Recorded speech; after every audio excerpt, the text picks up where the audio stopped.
Welcome to this session in our Q&A series brought to you by the Costa Rica Project.com and the Association of Responsible Detoxification International. The websites will be linked below. My name is Marco, one of Dr. Morse's many students. Here with us is Peter, a fellow Dr. Morse student. Peter, welcome and thank you so much for your time today. My absolute pleasure. How are you? I'm very well, thank you. Good. Yeah, keeping good. Good. So the reason why we're speaking with Peter today, because Peter's very well known in our field in doing a lot of eye readings and things concerning iridology. So for people new to iridology, Peter, how would you describe that to someone who says to you, iridology, what's all that about?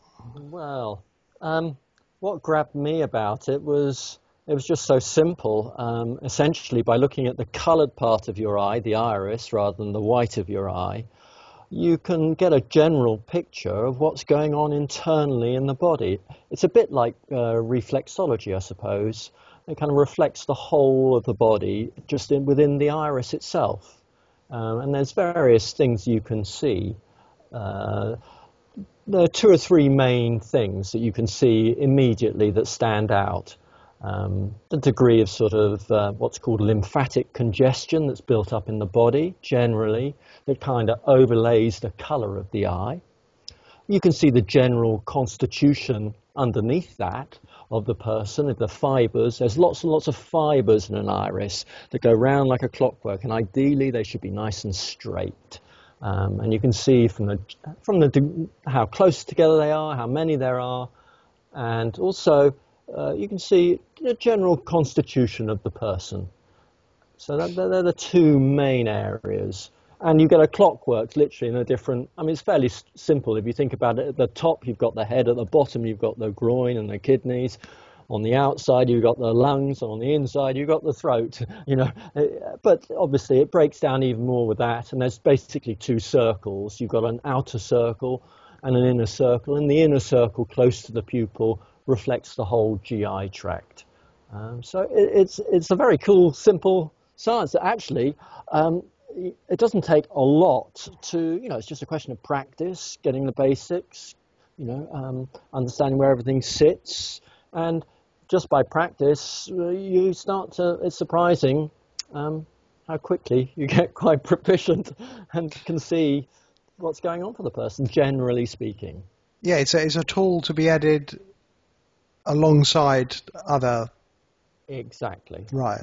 I'd be very wary to use it solely as a sort of diagnostic tool. You can see tendencies, and it can certainly confirm. And if you have a sort of a query about, I use it in tandem with the health questionnaire, much more in-depth questionnaire. So between the two things, you can get a very thorough picture of the general health of the person and the specific, what's going on in different organs, tissues, glands, the blood, the lymph, stuff like that. And didn't it start out from a surgeon who he had an owl and the owl broke its leg and That's right. In fact, I've got a little note here because I thought you might ask me about that. Yeah, tell me. And it's his name was, here it is, Ignaz von Pexley, I'm not sure how you say that. He was a Hungarian doctor, 1867, is when he noticed, and in fact he had an owl, he found an owl that had a broken leg, and at the same time he had a patient with a broken leg, and he noticed they had the same mark in their eye.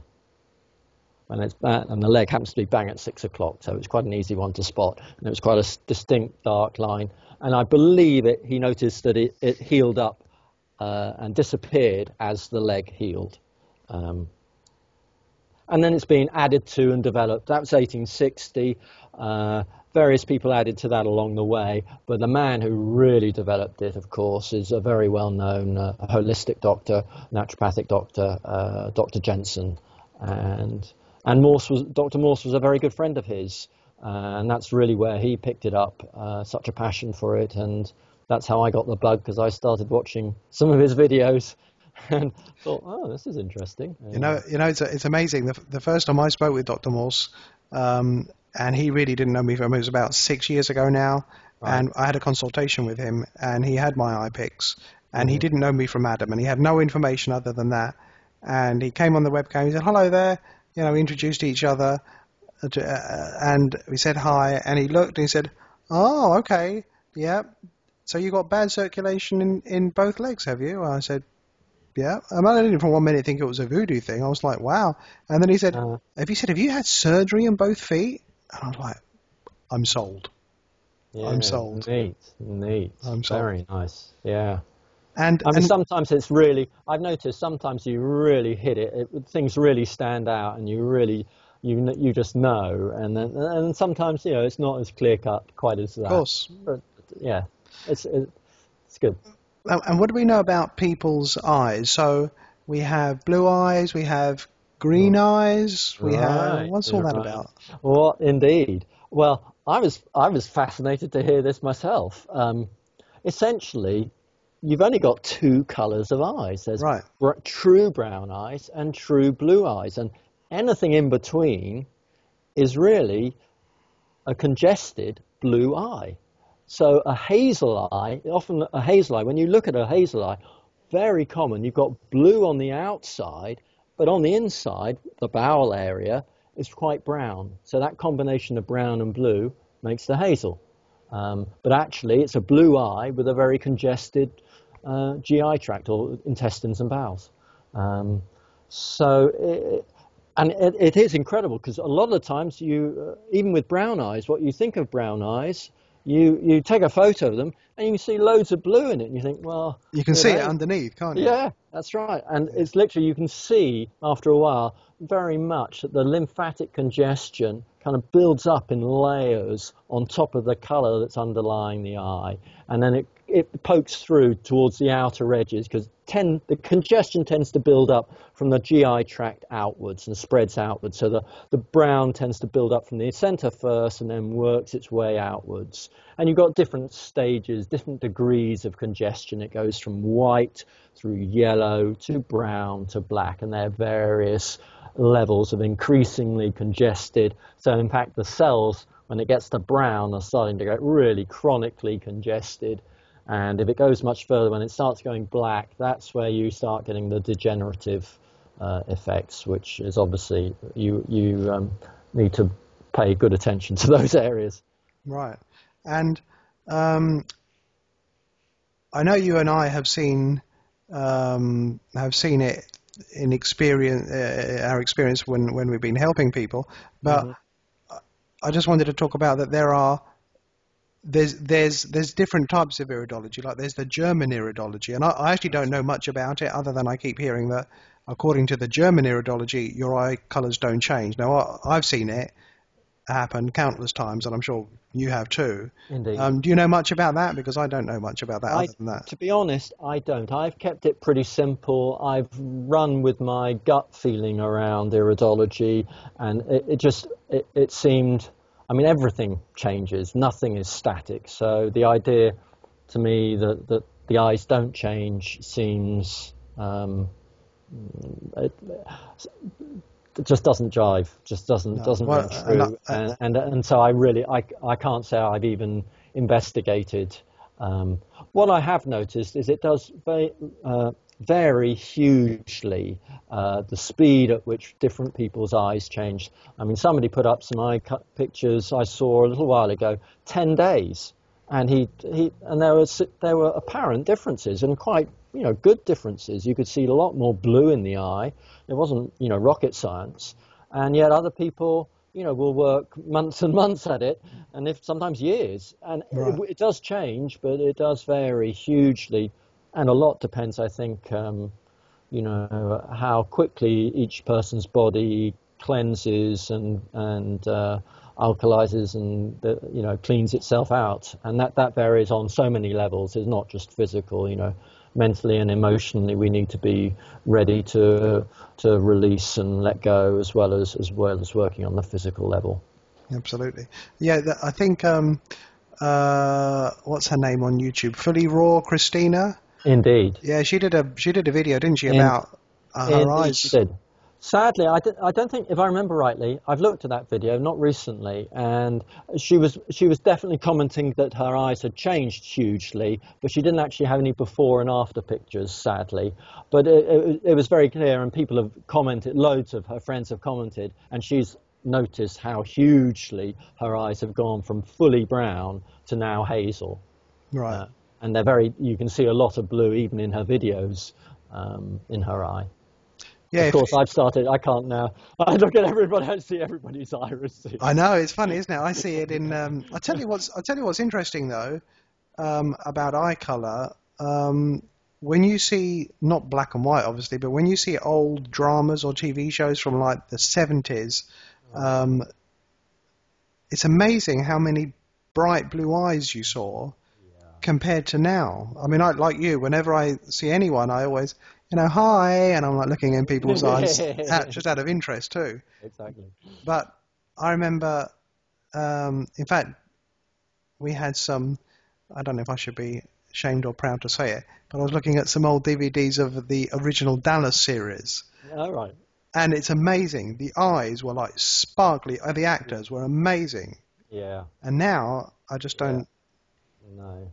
It's different. You can see. It's certainly very rare to see a clean eye, and you still see a fair bit of quite strong constitutions, but there's nearly always a lot of lymphatic congestion on top of that constitution, and more you get a lot of what's called lacunas, and lacunas basically are when the fibers, instead of being straight, they gradually part and they start to open up and create a sort of circle or a lake. So when you look at an eye, you sometimes see this pattern of different lake shapes, and depending how big they are and how deep and dark they are and where they are, it relates to different parts of the body. And that starts to change as.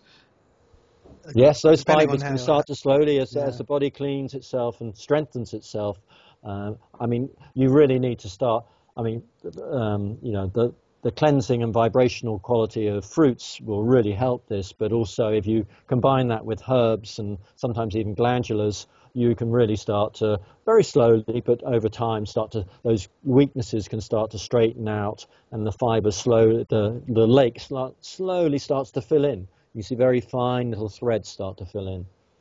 Yeah, I think I had my eyes taken again with the proper iridology camera last year. In Florida, and you could see a difference from then and the conversation I told you about at the beginning 6 years ago. You could see there was a difference in just the things you were saying. Right. And so if somebody wanted to get started with it, they would need a pic of their eye. Now, what sort of pic of their eye would they need? Well, to be honest, some of these iPhones and Samsung phones, the Samsung ones are particularly are fantastic. They can take great photos, especially if you throw either with the flash. With the flash, you tend to get a bit of a flat effect, but it's good. It's plenty good enough to read. Well, you want to make sure there's no other outside light sources reflecting in windows and things. They really mess it up. You just want to. No external light sources apart from the flash of the camera, or you get a little torch, what do they call those little torches? Pen torches or something. Yeah, pen torch or something from the side. Right. And if you get it from the side, you get a bit of depth in the eye. But you have to play around. They need to be really sharp. So when you put them on the computer and enlarge them, that they have good definition. You should be able to see quite a lot of detail in there. And I guess something that we've all got, or most of us have got access to, if you just put in Iridology pic in Google Images, you'll see what the type of thing we're looking for, right? Yeah, absolutely. There's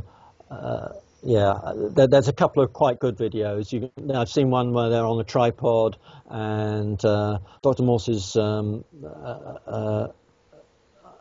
other expert that does some has got quite a nice video as well. Oh yeah, Marcie. There's a Marcie, that's right. That's right. Yeah, yeah. There's a good video. I'll link that. Yeah, that would be good. In the about section. But essentially, take a picture, and there's plenty of different charts. There's all sorts of charts that you can also find online. If you look up Jensen Iridology chart, that's right. There's some good New Zealand ones. I use the New Zealand one. That's the one I use. Oh, fantastic. And all I've done is I've copied it off I printed it out and laminated it.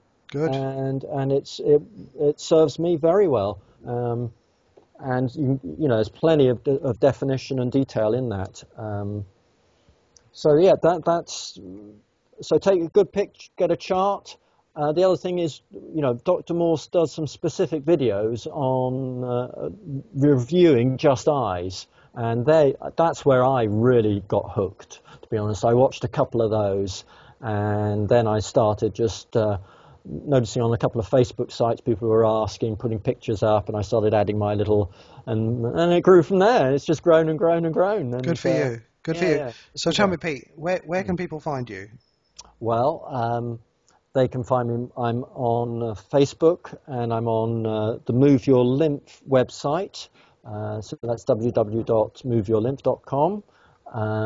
And there's an iridology section, and I pretty much do nearly all the iridology analysis on that one. You certainly do, and we appreciate it very much. Yeah, no, it's great. It's great fun. And obviously my email, which is peterangel@talktalk.net. Oh, well, that's fantastic. So is that peter.angel or peterangel as one word? Just peterangel as one word. peterangel@talktalk.net. Talk.net, indeed. Fantastic. Peter, thank you very much for your time. Really appreciate it. Absolute pleasure. And we'll talk soon. Take care. Yeah, super. Thanks. Bye-bye. All right.